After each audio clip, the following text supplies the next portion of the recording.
अभी यीशु मसीह के नाम में मेरा आप सबको जय मसीह की। आज मैं आपके साथ बात करूंगी। धरती एक वन सुपर कॉन्टिनेंट होता था। जैसे कि आप सब जानते हैं धरती डिवाइडेड है 7 कॉन्टिनेंट्स और 5 ओशंस हैं। लेकिन अकॉर्डिंग टू जियोलॉजिस्ट धरती एक लार्ज लैंड मास था। बाइबल इसके बारे में क्या कहती है मैं पढ़ूंगी। उत्पत्ति 1 वर्स 9 और 10। फिर परमेश्वर ने कहा आकाश के नीचे का जल एक स्थान में इकट्ठा हो जाए और सूखी भूमि दिखाई दे, और वैसा ही हो गया। परमेश्वर ने सूखी भूमि को पृथ्वी कहा तथा जो जल इकट्ठा हुआ उसको उसने समुंदर कहा, और परमेश्वर ने देखा कि अच्छा है। इसमें हमने ये पढ़ा कि खुदा ने सारे पानी को एक जगह पे इकट्ठा कर दिया। मतलब एक साइड पे पानी था और दूसरी साइड पे धरती थी। मतलब बाइबल के मुताबिक धरती एक वन बिग कॉन्टिनेंट था। जबकि आज हम देखते हैं कि दुनिया में 7 कॉन्टिनेंट्स हैं। सालों साल लोगों के पास इन बातों का आंसर नहीं था। इन बाइबल के अंदर जो भी इंफॉर्मेशन दी गई वो सच है। नो मैटर हमारे पास आंसर है या नहीं। धरती एक वन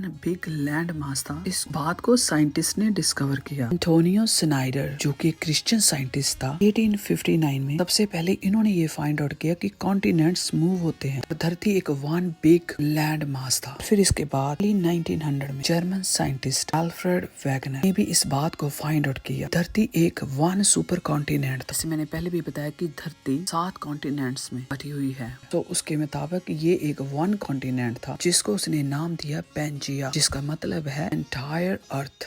ये डिवाइडेड नहीं थी कॉन्टिनेंट्स में, ये एक बिग वन कॉन्टिनेंट था। उसने ये फाइंड आउट किया कि ये स्लोली स्प्लिट होने लगा, जिसे उसने नाम दिया मूविंग कॉन्टिनेंट्स और कॉन्टिनेंटल ड्रिफ्ट। तो इन्हें कैसे पता चला धरती एक वन सुपर कॉन्टिनेंट? बहुत से हार्ड वर्क और लॉन्ग स्टडी के बाद उन्होंने ये फाइंड आउट किया कि धरती पीसेस में बट गई है पजल पीसेस की तरह। जैसे east coast of South America, west coast of Africa, और ऐसे लगता है कि जैसे वो एक दूसरे के साथ मिलते हैं। अल्फ्रेड जो कि एक मीटियोरोलॉजिस्ट था, वेदर पर्सन होने की वजह से उसे बार बार मैप देखना पड़ता था। तो उनके मुताबिक धरती जो कि एक वन कॉन्टिनेंट था वो बाद में 7 पीसेस में बट गया बिकॉज ऑफ कैटास्ट्रोफिक इवेंट। तो बहुत बड़ी दुर्घटना जैसे अर्थक्वेक, जैसा कि आप नक्शे में देख रहे हैं। अल्फ्रेड के मुताबिक कॉन्टिनेंट्स की शेप और साइज से पता चलता है ये पहले एक कॉन्टिनेंट था लेकिन बाद में स्प्लिट हो गया। उसको उसने पेरेंट फिट का नाम दिया क्योंकि वो पजल पीसेस की तरह एक दूसरे के साथ फिट होते हैं। ये एक बहुत बड़ा रीजन है जिससे ये पता चलता है कि धरती एक बहुत बड़ा एक ही कॉन्टिनेंट था। दूसरा रीजन, उन्होंने कुछ ऐसे एविडेंस इकट्ठे किए जैसे मेगासॉर जो कि एक एंशिएंट रेप्टाइल था जो ओनली फ्रेश वाटर में ही मिलता था, और इन क्रीचर्स के फॉसिल्स 2 प्लेसेस में ही मिले हैं। एक eastern coast of South America, दूसरा वेस्टर्न कोस्ट ऑफ अफ्रीका। ये रेप्टाइल्स ना तो फ्लाई कर सकते थे और ना ही इतना लंबा स्विम कर सकते थे, और ना ही वो सॉल्ट वाटर में सर्वाइव कर सकते थे। उसके मुताबिक ये लैंड मास पहले एक ही था, बाद में स्प्लिट हो गया। इसको उसने नाम दिया फॉसल कॉरिलेशन। फिर उनको ऐसे माउंटेन मिले समुद्र के दोनों साइड पे एक जैसे थे। वो माउंटेन सेम रॉक के थे और उनकी एज भी सेम थी। सो साइंटिस्ट के मुताबिक एक ही धरती थी लेकिन बाद में स्प्लिट हो गए। ये माउंटेन भी स्प्लिट हो गए। इसे उन्होंने नाम दिया रॉक एंड माउंटेन कॉरिलेशन। फिर उनको प्लांट फॉसिल्स डिफरेंट कॉन्टिनेंट्स में मिले। सेम प्लांट फॉसिल एंटार्क्टिका में मिले, यहाँ पे कभी भी पेड़ पौधे उग नहीं सकते फ्रीजिंग वेदर की वजह से। एंटार्क्टिका जो कि एक फ्रीजिंग विल्डरनेस है, उसमें भी पेड़ पौधों के फॉसिल्स मिले, जिससे ये पता चलता है एंटार्क्टिका कॉन्टिनेंट दूसरे कॉन्टिनेंट्स के साथ जुड़ा हुआ था। इतना ही नहीं बल्कि इसका एक और एविडेंस साइंटिस्ट के मुताबिक slabs of former ocean floor now located inside the earth. मतलब वो धरती जो पुराने जमाने में समुंदर के अंदर थी अब वो सूखी जमीन का पार्ट है। बड़े बड़े समुंदर फ्लोर के स्लैब्स धरती के अंदर धसे हुए मिले हैं। और फिर बहुत ऐसे डेजर्ट्स लॉन्ग टाइम बिफोर समुंदर हुआ करता था लेकिन आज वो सूखी जमीन है, डेजर्ट है। मतलब अर्थ प्लेट्स शिफ्ट होती हैं। वापस खुदा उनके कलाम में आती हूँ। जैसा कि मैंने पढ़ा खुदा ने सारा पानी एक जगह पे इकट्ठा किया। मतलब एक साइड पे सूखी भूमि थी और दूसरी साइड पे समुंदर पानी वाली भूमि थी। अगर आप पढ़े जेनेसिस 7 बाब उसकी 11 आयत तो वहाँ पे आपको नूह नबी की स्टोरी मिलेगी। खुदा ने जब फ्लड भेजा 11 आयत में ये लिखा है गहरे समुंदर के सोते फूट पड़े और आकाश के झरोखे खुल गए। और ये एक बहुत बड़ा नेचुरल डिजास्टर था। समुंदर के अंदर डीप सोते फूटे, मतलब बहुत बड़ा अर्थ ब्रेक हुआ। इस बड़े ग्लोबल फ्लड की वजह से डीप ओशन माउंटेन भी ब्रेक हुए, मतलब इस बड़े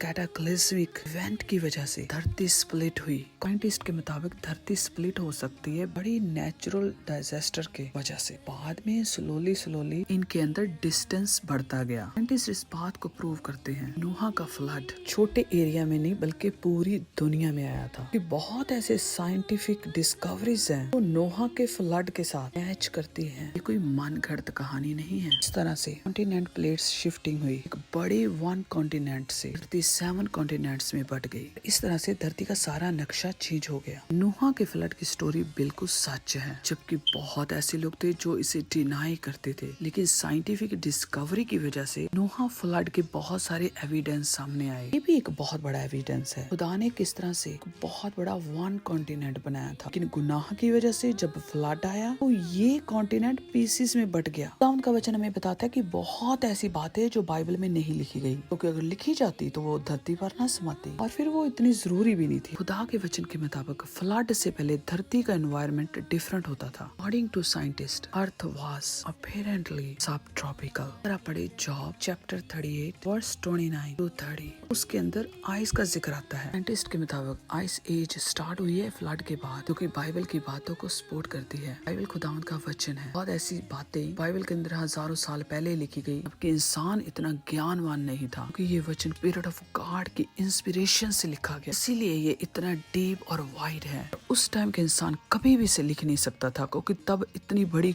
कोई टेक्नोलॉजी नहीं थी। ये ओनली डिवाइन पावर के साथ ही पॉसिबल है। और इन बड़ी बड़ी बातों के एविडेंस आज साइंटिस्ट को मिलते हैं। साइंस खुदावंद के वचन को फुली सपोर्ट करती है। जो साइंटिस्ट बाइबल को जानता है, साइंस पढ़ने के बाद वो और भी पक्का बिलीवर हो जाता है। ये बाइबल बिलीवर साइंटिस्ट की स्टेटमेंट्स हैं। मैंने बहुत ऐसे साइंटिस्ट को सुना जिन्होंने ये कहा साइंटिफिक डिस्कवरीज के अंदर इतने एविडेंस मिलते हैं जो बाइबल की बातों को सपोर्ट करते हैं, लेकिन बहुत ऐसे साइंटिस्ट हैं जो एथियस्ट हैं, जो प्लेनली इन बातों को इग्नोर करते हैं और इनमें इतनी पॉलिटिक्स चलती है। वो कभी भी उन एविडेंस को सामने लेके आना नहीं चाहते, क्योंकि वो बाइबल को सपोर्ट करते हैं और फिर वो बहुत ऐसी चीजें माइनस और ऐड करते हैं जिसका आम पब्लिक को ज्ञान ही नहीं है। इसी तरह से सालों साल वो नोहा के फ्लड को भी इग्नोर करते रहे। बहुत ऐसे साइंटिफिक सबूत मिले जो खुदावंद के वचन को सपोर्ट करते हैं। अगर आप पढ़े दूसरा पतरस का 3 बाब वर्स 5 और 6, ऐसा लिखा है, मैं तो जानबूझकर ये भूल गए